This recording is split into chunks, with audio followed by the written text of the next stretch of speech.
Hey everybody, welcome back to another episode of the Maine Morgue Horror Pack Indie Movie Review. As always, I am your host, Jamie Santamore. A little bit about Horror Pack before I get into this week's title. It is a monthly subscription box where you get your choice of 4 Blu-rays or 4 DVDs a month. 4 DVDs cost you $19.99 a month, and the Blu-ray pack costs you $24.99 a month. If you use the code Join the Pack, you will get $3 off your first month's subscription box. I absolutely love Horror Pack. I cannot wait for it to come every month. Here we are a couple of days before Christmas, and I'm really hoping it comes before Christmas because, yay, Christmas present for Jamie. You know, like I don't get enough for Christmas. This week's title, before I get off on a tangent about Christmas, is Devil May Call. I got this one in either my first or second box, and I was on the fence about watching it for a long time, and today my wife decided it was a snowy day, she just wanted to go take a nap, and I said, oh, I'll watch my movie now instead of watching it later tonight. And I picked this movie mainly because it has Taylor Mane in it, and I love Taylor Mane. Taylor Mane is a horror staple. I mean, he's a modern-day icon in the horror genre. This movie was released in 2013, written by Jason Quadrando. I hope I said that right. If not, I apologize. And co-written by Wyatt Doyle. It was directed by Jason the Jason guy that also wrote it. Quarandando. Again, I said it 2 different ways. It stars Corri Engish, Taylor Mane, and Traci Lords. I thought Corri Engish was fantastic in this movie. Brilliant character. She plays Sam, who is a blind person. She was blinded in an accident of some kind, and now she works at a suicide prevention hotline. Taylor Mane is as creepy as ever in this movie. He plays John, the antagonist of the movie. Traci Lords was amazing in this movie. The last thing I saw her in mainstream was Zack and Miri Make a Porno, and I honestly, the first couple times I watched it, I had no idea that it was Traci Lords. It's Traci Lords, isn't it? Yeah, Lords. I keep Lords. I can never remember if there's an S. Amazing story in this one. Very well written.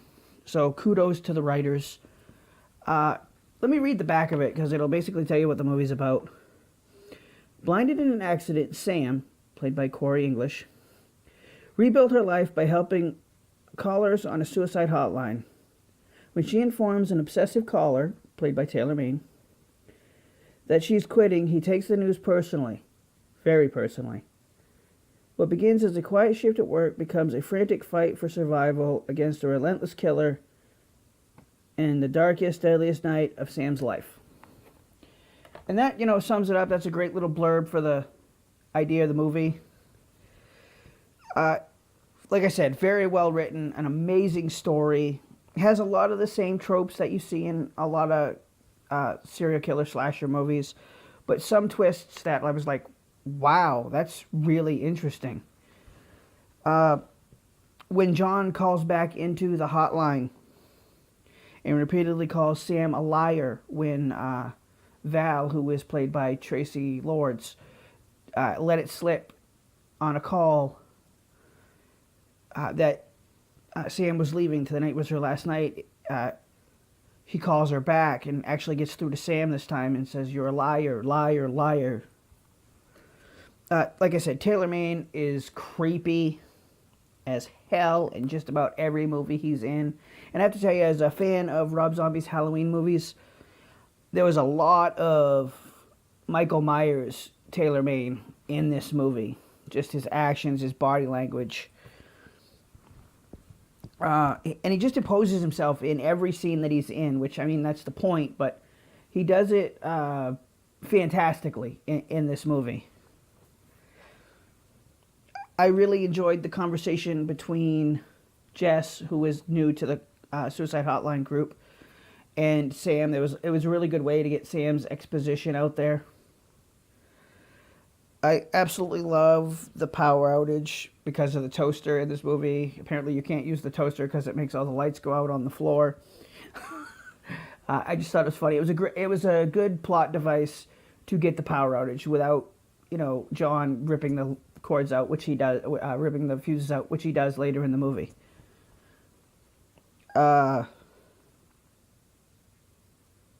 I really can't say that the bratty receptionist, Jules, that's her character name. I can't remember who played her. I can't say she didn't deserve to die because she was just a bitch through the whole movie. The way Jules stalked Jules down in the alley, I thought was like super fucking creepy. Very much a Michael Myers type thing. Choking her was a cool way to kill her. And taking her key card so he can enter the building, I thought was brilliant. Surprising to me, because one thing I talk about a lot with friends and family and in meetings is the pacing of a movie. I like slow and deliberate storytelling, and a lot of fans don't like that nowadays because they want the blood, guts, gore, just pretty much from beginning to end of a movie. And I, for one, like a good plot, a good story, and a good slow burn. And I didn't have any issues with the pacing of this movie, which is something that I'm surprised about. I thought Jess was a goner as soon as they sent him down to the basement the second time to turn the lights back on by himself. I'm like, oh, yeah, separate, that's good, dummy. And then, in my head, when I think things like that, I'm like, he doesn't know he's in a horror movie, Jamie. The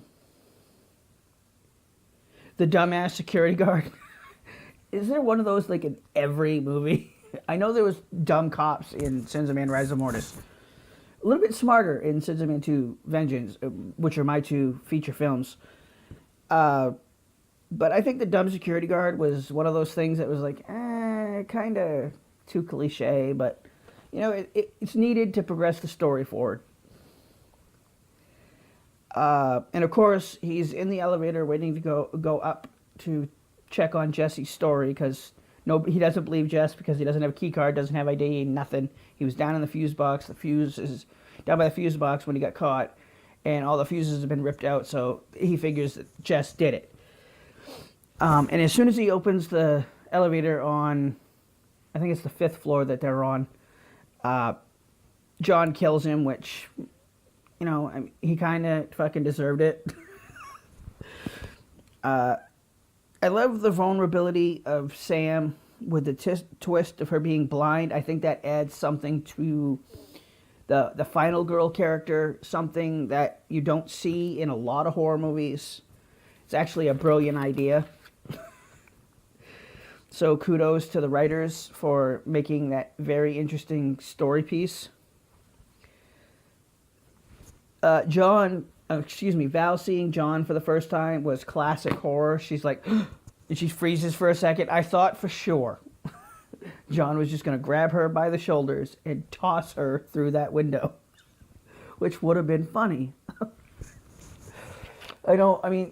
I'm not big for horror and comedy mixed together, but that would have been fucking hilarious. Excuse me. And I'm sorry that I keep drinking. My throat's a little dry. But I, as you can see, I have a lot to say about this movie. So yeah, Val seeing John for the first time, and she's trying to protect Sam because Sam's blind. She can't protect herself. It was just classic. Jess finding the security guard in the elevator was really interesting.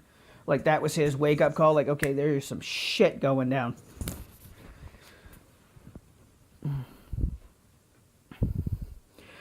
John destroying the cell phones that everybody had, I thought was very interesting. In that, now they have no way to call for help. I thought it was funny, yet very creepy to have Sam, who was blind, trying to use a touch screen phone. You know, she's she's doing this, trying to dial for help, and if it had a touch tone, she could do it. Not a touch tone, but if it actually had buttons, she could do it. But being blind, she can't. There's no braille on the phone. So I thought that was funny and very creepy at the same time, in that it's never been done before,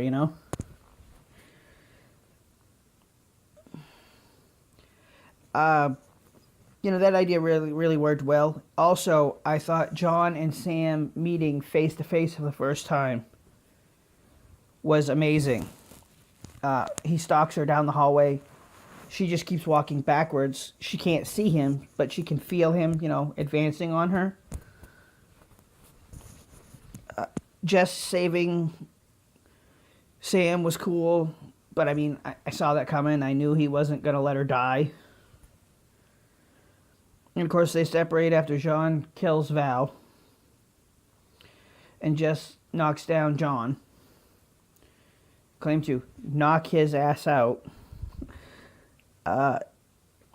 He leaves Sam alone and returns with bandages for her hands because she had to crawl over broken glass. Which, ouch. That would hurt anybody, so, John takes down Jess for a moment. And I just okay, now he's going to kill him. And it's funny, that this is where one of the funny part happens. Sam, who's blind, tells Jess earlier in the movie that everybody keeps the hallways and stuff clear. They don't move furniture to help her because she's blind. She can map out the building, based on steps or whatever. But now that she's in a part of the building that she's unfamiliar with, she's running into boxes, tripping over boxes. It was just a funny thing that, they touched on earlier in the movie. So, Jess appears to be dead. He's left laying on the office floor. And this is really creepy. Sam works her way down the hallway into the elevator. And sigh of relief, oh, I'm in the elevator, I'm going to be safe. She steps out of the elevator on the first floor. And funnily enough, John was in the elevator with her the whole time. He could have grabbed her whenever he wanted to. That was, again, that was fucking creepy. I'm like, oh my God. And I thought it was funny because she didn't sense him in the elevator.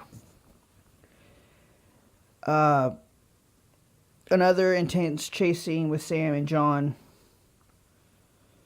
And just the stalking of Taylor Maine. And even if she wasn't blind, the stalking was just fucking amazing. It was intense. It was creepy. The music was great. The action was great. John actually finally catches Sam. He's done playing with her, throws her in his truck, and he takes her to his house. She's tied up and gagged. He pulls the gag out of her mouth. And Sam, the only thing she knows to do is to try to talk him down. She tries to continue to talk to him.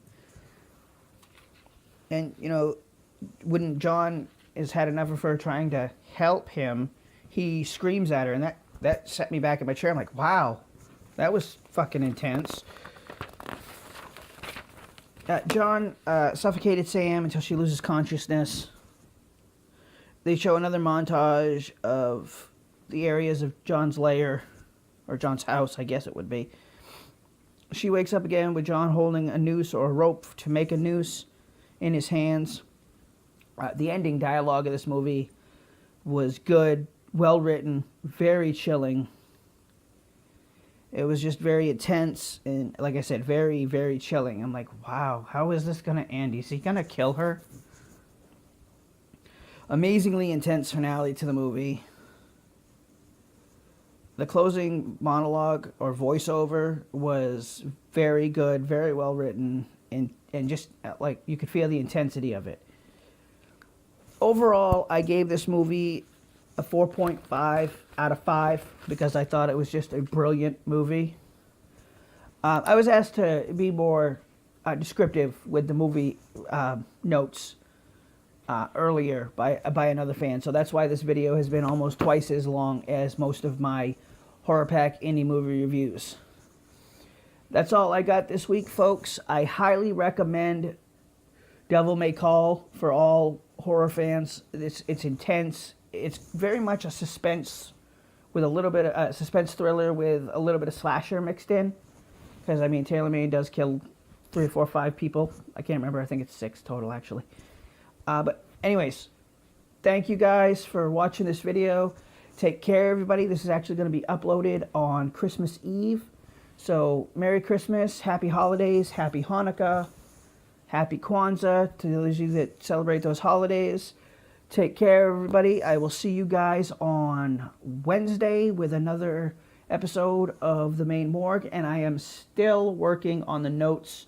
I keep adding things because I keep watching fan theories and fan videos on YouTube for my Star Wars episode, which is going to hopefully be done by the first of the year. I said that on this week's podcast.